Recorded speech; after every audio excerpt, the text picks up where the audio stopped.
my name is Larissa, and today I will be teaching you how to service produce via Planning Center services.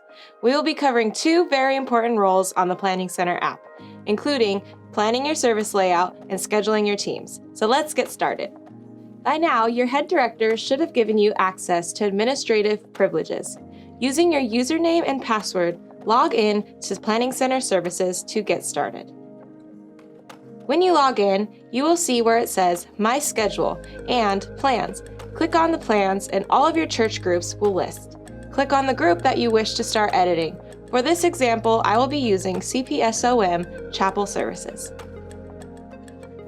Here you click on the CPSOM Chapel Services to get started. Once you're in, you'll see a general flow of your service. Right now we have worship, your song selections, your hosting moment, your speaker, and then your closing song. If you want to edit these times or edit what it says in the service flow, you simply click on this pencil button here. Right here you'll see a minute and a second button. You'll click on that, add the minute of your song, or you can add your minutes towards your hosting moment. Say you only have one announcement, and it's just, come see us this week. Write that in there, and I would change the minutes to maybe 2 minutes to host that moment. If you wanted to delete an item because you're not doing more than 4 songs, simply click this red button with the little line in the middle, and you will select delete. If you did that and you wanted to add a song, simply click on the add button right here next to the service. You would type song or hosting moment.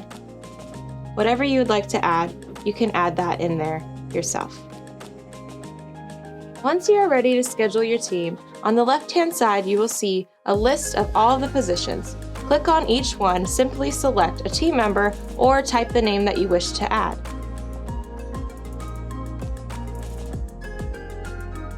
Once you're done adding your team members, click on the little mail button here to notify your team members. You can select the email which is preferred, but if you know someone who doesn't have an email or doesn't look at it, you can highlight the message, copy it, and paste it into a text form here. Make sure after scheduling your teams to check in on them and make sure they're available and ready to go. Thank you for joining us on today's tutorial. We went over how to build a service and add your team members to Planning Center. If you have any questions, feel free to reach out and have a blessed day.